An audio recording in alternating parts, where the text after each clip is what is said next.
Shalom saudara-saudara yang dikasihi Tuhan.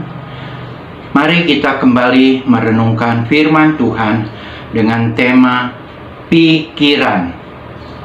Dalam 1 Korintus 2 ayat 16b berkata, "Tetapi kami memiliki pikiran Kristus." Apa saja dari kehidupan kita yang harus dikendalikan sepenuhnya oleh Kristus? Yang pertama, pikiran kita. Pikiran adalah aset yang sangat penting dalam kehidupan seseorang. Dengan pikirannya, seseorang akan memikirkan dan mengucapkan dan melakukan hal-hal yang positif ataupun negatif. Di dalam pikiran inilah peperangan rohani seseorang terjadi.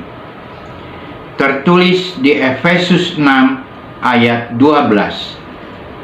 Karena perjuangan kita bukanlah melawan darah dan daging, tetapi melawan pemerintah-pemerintah, melawan penguasa-penguasa, melawan penghulu-penghulu dunia yang gelap ini, melawan roh-roh jahat di udara.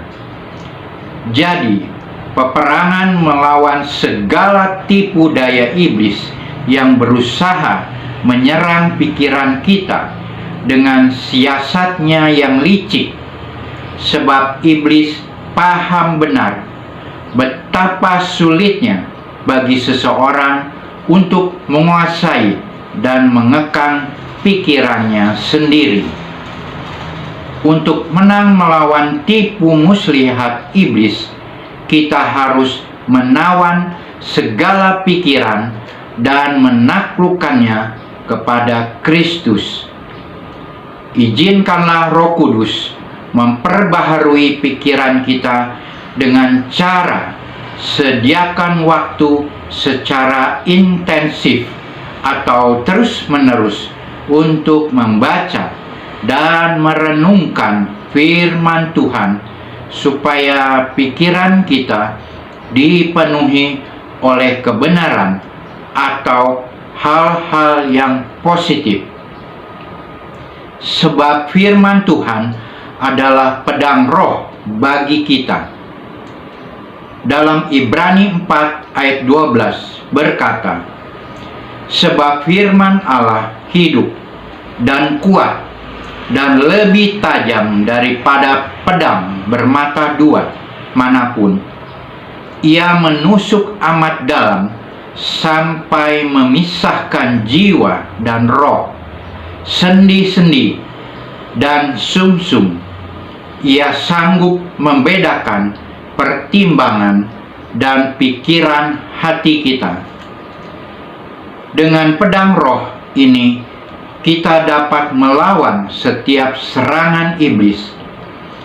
Pikiran yang dipenuhi firman Tuhan akan berdampak kepada tindakan kita. Sebaliknya, pikiran yang dipenuhi hal-hal negatif akan memaksa kita untuk melakukan seperti yang diinginkan oleh pikiran itu. Rasul Paulus menasihati supaya kamu dibaharui di dalam roh dan pikiranmu, sehingga pikiran kita tetap dalam keadaan bersih. Sebab selama kita masih hidup di dunia ini, pikiran kita masih bisa terpengaruh dan tergoda oleh apa yang ada di dunia ini. Dan tubuh kita pun akan menjadi fasilitator untuk mengerjakan segala hal yang diinginkan dan diperintahkan oleh pikiran. Pikiran Kristus timbul dari hati yang baru. Dalam Filipi 2 ayat ke-5, "Hendaklah kamu dalam hidupmu bersama menaruh pikiran dan perasaan yang terdapat juga dalam Kristus Yesus. Sebab siapakah yang mengetahui pikiran Tuhan sehingga ia dapat menasehati Dia? Tetapi kami memiliki pikiran Kristus. Banyak orang yang mengeluh tentang pikiran mereka yang kacau balau, pikiran yang jorok dan penuh dengan hal-hal najis tidak bisa dihilangkan dari otak mereka. Ada orang yang berkata bahwa pikiran mereka penuh dengan kekhawatiran dan rupa-rupa tipu muslihat lainnya. Bahkan pikiran jahat yang terus-menerus bercokol di kepala justru membuat mereka kehilangan gairah hidup maupun damai di dalam hati mereka. Jawaban yang sederhana dari manusia lama atau hati yang belum diperbaharui oleh Kristus dalam Roma 8 ayat ke-5. Sebab mereka yang hidup menurut daging memikirkan hal-hal yang dari daging. Mereka yang hidup menurut roh memikirkan hal-hal yang dari roh. Juga kamu yang dahulu hidup jauh dari Allah dan yang memusuhinya dalam hati dan pikiran seperti yang nyata dari perbuatanmu yang jahat. Ketika hati kita diperbaharui, akan menerima pencerahan dari Allah. Untungnya punya pikiran Kristus. Dalam Yehezkiel 36 ayat 26 dan 28, kamu akan kuberikan hati yang baru dan roh yang baru di dalam batinmu, dan aku akan menjauhkan dari tubuhmu hati yang keras, dan kuberikan kepadamu hati yang taat. Rohku akan kuberikan diam di dalam batinmu, dan aku akan membuat kamu hidup menurut segala ketetapanku dan tetap berpegang pada peraturan-peraturanku dan melakukannya. Dan kamu akan diam di dalam negeri yang telah kuberikan kepada nenek moyangmu, dan kamu akan menjadi umatku, dan aku akan menjadi Allahmu. Allah memberikan janji itu melalui nabi ketika orang Yahudi berada dalam pengasingan di Babel. Dia ingin menunjukkan kepada mereka bahwa situasi mereka saat itu bukanlah akhir dari segalanya. Mereka telah berdosa dan gagal dalam setiap cara. Tetapi Allah tidak akan meninggalkan mereka. Sebaliknya, Dia akan mengubah mereka. Dia akan memberi mereka semangat baru oleh Roh Kudus-Nya. Untungnya punya pikiran Kristus, memiliki Roh Kudus yang hidup dan aktif dalam diri kita.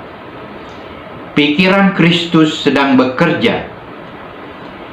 Pikiran Kristus diberikan kepada kita untuk mengarahkan kita kepada jalan yang benar. Jika kita memiliki pikirannya, kita akan berpikir positif, berpikir betapa diberkatinya kita, betapa baiknya Tuhan kepada kita. Yesus bersikap positif meskipun dibohongi, kesepian, disalahpahami, dan banyak hal negatif lainnya yang Dia alami. Dia ditinggalkan oleh murid-muridnya saat Dia paling membutuhkan mereka. Namun Dia tetap positif, selalu mampu mempunyai suatu semangat dan kata-kata menguatkan. hanya berada di hadirat Tuhan akan membuat semua ketakutan, pikiran negatif, dan keputusasaan mengecil dan akhirnya menghilang. Dalam Filipi 4 ayat ke-7 sampai 8 berkata, damai sejahtera Allah yang melampaui segala akal akan memelihara hati dan pikiranmu dalam Kristus Yesus. Jadi akhirnya saudara-saudara, semua yang benar, semua yang mulia, semua yang adil, semua yang suci, semua yang manis, semua yang sedap didengar, semua yang disebut kebajikan dan patut dipuji, pikirkanlah semuanya itu. Orang-orang yang melepaskan kekhawatirannya kepada Allah akan mengalami kedamaian dan sukacita. Cara berpikir serupa Kristus melibatkan usaha melayani satu sama lain, dan pikiran yang telah diperbaharui akan melihat hal-hal sorgawi daripada duniawi. Pikiran Kristus ialah fokus pada Kristus yang bertahta, yang mengubah bagaimana orang percaya hidup di bumi seturut kehendaknya. Puji Tuhan. Shalom. Haleluya. Mari kita baca Efesus 4 ayat yang ke-23, supaya kamu dibaharui di dalam roh dan pikiranmu. Rasul Paulus membahas tentang pikiran yang dibaharui kepada jemaat di Efesus. Pikiran kita harus dijaga. Pikiran kita harus diisi dengan hal-hal yang benar dan positif. Kita harus minta pertolongan Tuhan Yesus agar pikiran kita diperbaharui dan memohon pertolongan Tuhan Yesus supaya dalam menghadapi berbagai masalah hidup ini kita selalu menggunakan pikiran yang sudah diperbaharui Tuhan. Di dalam hidup ini, apa yang kita lihat, kita dengar, dan kita rasakan, semua ditampung oleh pikiran.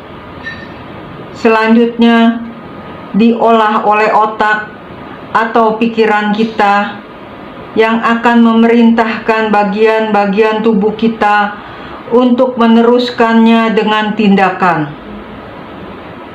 Jika pikiran kita belum dibaharui dan belum dirubah oleh Tuhan Yesus, maka keputusan atau tindakan yang diambil bisa salah, bisa keliru, akibatnya fatal dan merugikan. Tapi jika pikiran sudah dibaharui oleh Tuhan Yesus, maka pikiran kita aktif berpikir bahwa selalu ada jalan keluar bagi setiap masalah. Kita akui, kita mudah panik menghadapi masalah. Dalam kitab Bilangan 13, yaitu tentang 12 orang pengintai, Alkitab memberi contoh bagaimana orang menghadapi masalah yang besar dan bisa mengatasinya karena menggunakan pikiran yang sudah diperbaharui oleh Tuhan. Waktu itu ada 12 orang yang ditugaskan untuk mengintai wilayah Kanaan. Dibagi 2 rombongan. Rombongan pertama, 10 orang pergi mengintai dan melihat tantangan yang besar dan sulit. Mereka melihat dengan pikirannya dan merasa ketakutan, tidak berani memasuki Kanaan. Mereka mengukur kekuatan lawan yang hebat dibanding dengan kekuatan sendiri, tidak sebanding. Rombongan kedua yaitu Yosua dan Kaleb, mengintai wilayah yang sama.